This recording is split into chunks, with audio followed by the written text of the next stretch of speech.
Welcome to another tutorial. Today we are going to be making a high and low top, umbrella top or a flare top.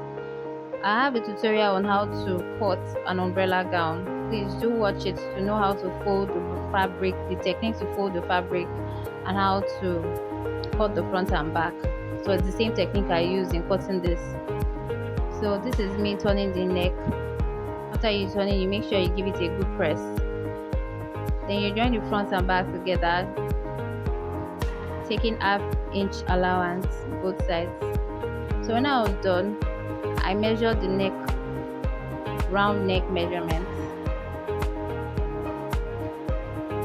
I'm going to use this measurement to cut a necktie. This top is going to have a necktie. So I'm taking the half neck measurements. Please do measure it accurately.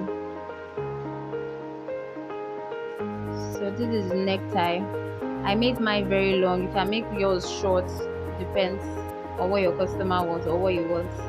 So after this, the width of the wideness of the necktie is 4 inches. So you're going to be folding it into two to mark the middle, like so.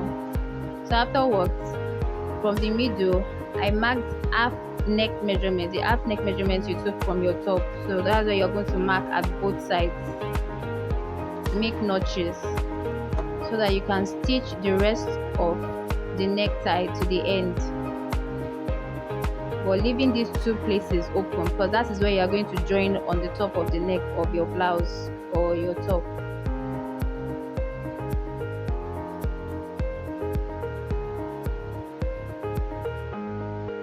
Afterwards, give it a good press.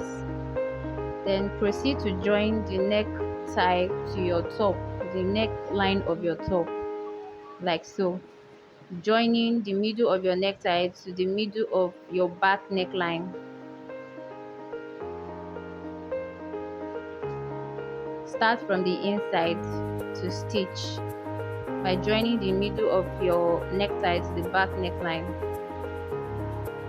stopping at the tip of your neck point in front. Afterwards, you take it out like this and cover the stitches using the other side of the necktie, like so.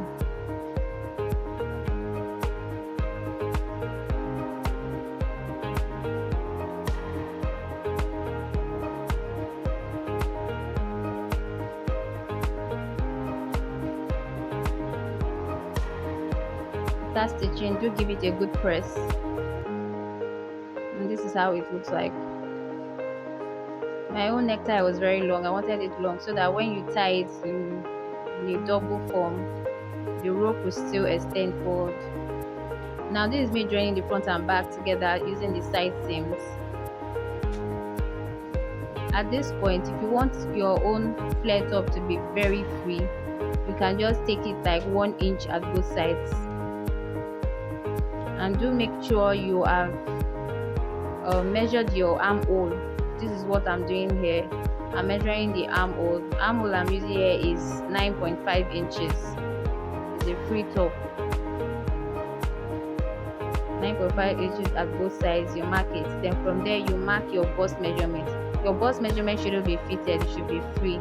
So that means I'm using, for this client, the bust measurement is 36. So I'm using 38 inches for our bust measurement. So it's a free top. It has to be free so that she can wear it to be easy for her to wear. So this is me marking the side seams. Whatever measurement you have on this side, you should repeat it at the other side. If you do not want it to be too flare or too free at this side, you can take it inside, like making the same allowance go inside more. Depends on your preference.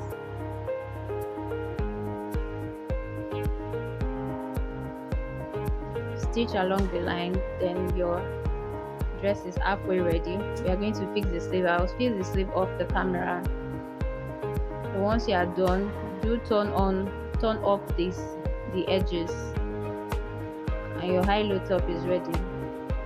Give it a good press and your dress is ready. It's as simple as that.